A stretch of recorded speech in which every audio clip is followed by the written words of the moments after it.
राधे राधे दोस्तों। कार्तिक शुक्ल पक्ष की अष्टमी है आज और कार्तिक महीने के शुक्ल पक्ष की अष्टमी को मनाई जाती है गोअष्टमी। इस दिन गौ माता की पूजा की जाती है, गौ माताओं को चारा खिलाया जाता है।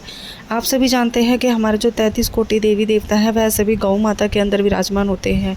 आज के दिन गौ माता की पूजा की जाती है। उनको मतलब चारे में आप कुछ भी खिला सकते हो, आटा, हरी चीज़ या हरी घास फूस खिलाना ज़्यादा फलदायी माना जाता है, या फिर हरा जैसे मेथी पालक सीज़न का टाइम है आप वो उन्हें खिला सकते हो।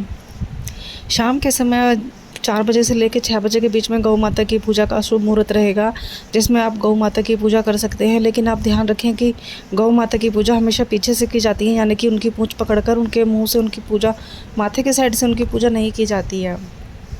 गौ माता की पूजा करना, गौदान करना बेहद ही फलदायी माना जाता है। मोक्ष की प्राप्ति के लिए गौदान करना जीवन में एक बार अवश्य है।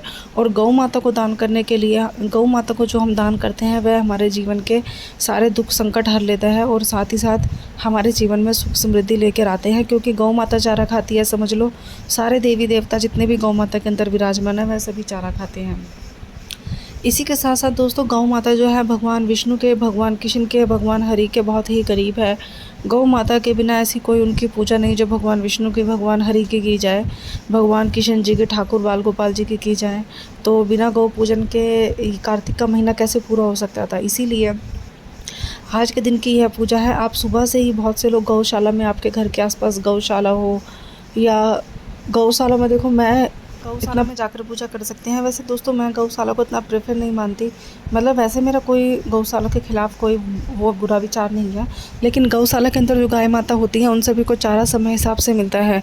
आज के दिन हमें उन गाय की सेवा करनी चाहिए जो गाय सड़कों पर घूमती रहती हैं, जिनको खाने को चारा नहीं मिलता है। वह सड़कों की गंदगी, आपने देखा होगा शहरों में तो गाय जो है पॉलीथीन, खाली पॉलीथीन, बच्चों के जो नैपी होते हैं उतारे हुए, मतलब इतना गंद गाय खाती हैं क्योंकि उनको कुछ खाने को ही नहीं मिलता।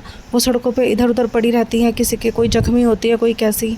तो आज के दिन आप मुख्यतः तौर पर उन गाय की सेवा करें जिनको रेगुलर कुछ खाने को नहीं मिलता, जो सड़कों पे इधर उधर खाने के लिए घूमती रहती हैं। हो सके तो उन गाय को पकड़कर आप गौशाला में देकर आए। जिन गाय को कोई किसी तरह जख्मी है, किसी चीज़ की ज़रूरत है, उनको उनकी ज़रूरतें पूरी करें। कोई गाय का बछड़ा है जिसको प्रॉपर मात्रा में दूध नहीं मिल पा रहा है, आप उसकी सेवा करें। और आज के दिन से आप अगले वाले 1 साल तक का नियम भी बना सकते हैं गौ सेवा का। यानी कि जैसे आज गोपाष्टमी है तो आप आज के दिन ये नियम धारण कर लीजिए कि मैं रोज़ गाय माता को रोटी दूंगी, या मैं रोज़ गाय माता को पिंडदान करूंगी, या मैं रोज़ गाय माता को हरा चारा खिलाऊंगी। आप कोई भी एक नियम धारण कर लीजिए और वो अगली गोपाष्टमी तक आप वो नियम बनाइए। 1 साल के अंदर अंदर आपके जीवन में काफ़ी सारे ऐसे बदलाव आएंगे जो कि आपने सोचे भी नहीं होंगे। गौ माता की सेवा करना सबसे बड़ा पुण्य माना जाता है। यदि आप किसी भगवान की सेवा साक्षात करना चाहते हैं तो आप गौ माता की सेवा करो। गौ माता के अंदर जो 33 कोटि देवता हैं, अगर आप गौ माता की सेवा करते हैं, गौ माता आपसे खुश होती है, तो आपके 33 कोटि जो देवी देवताएं होते हैं वह आपके से खुश हो जाते हैं। साथ ही साथ गौ की सेवा करना हमारे पितरों के लिए, पिंड के लिए बहुत अच्छा फलदायी माना जाता है। यदि हमारे पितृ भी हमसे खुश होते हैं तो हमारे घर की जो दुख दुविधाएं, बाधाएं हैं वो वैसे भी हमसे दूर ही रहती हैं काफ़ी।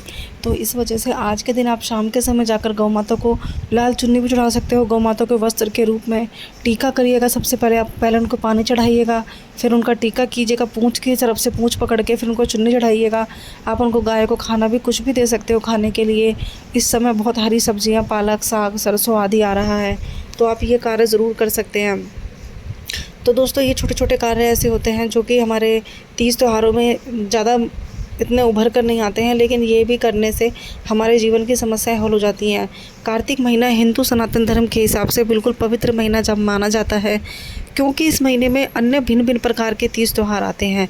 और जैसे कि कार्तिक महीने का शुक्ल पक्ष चल रहा है और आज अष्टमी हो चुकी है, तो कल हम बनाएंगे आंवला नवमी। आंवला नवमी की वीडियो ऑलरेडी मैं अपने चैनल पर डाल चुकी हूँ, पहले ही आप चेक कर लीजिएगा। उसके बाद शनिवार और रविवार की जो है एकादशी रहेगी। एकादशी वैसे रविवार की है। बाकी आपको जो भी एकादशी के बारे में जानकारी लेनी है, एकादशी की वीडियो भी मैं पहले ही अपने चैनल पर डाल चुकी हूँ। दोस्तों आप अगर मेरे चैनल पर पहली बार आए हैं तो मेरे चैनल को सब्सक्राइब कीजिएगा। अगर मेरी वीडियो आपको अच्छी लगती है तो मेरी वीडियो को एंड तक देखिए और चैनल को सब्सक्राइब करे बिना मत जाइएगा। और इसी तरीके का कंटेंट मैं आपके लिए लेकर आती रहती हूँ। अगर आपको मेरी वीडियो अच्छी लगती है तो आप प्लीज़ मुझे कमेंट करके ज़रूर बताइएगा, ताकि मैं और अच्छा आपके लिए बना सकूँ। राधे राधे।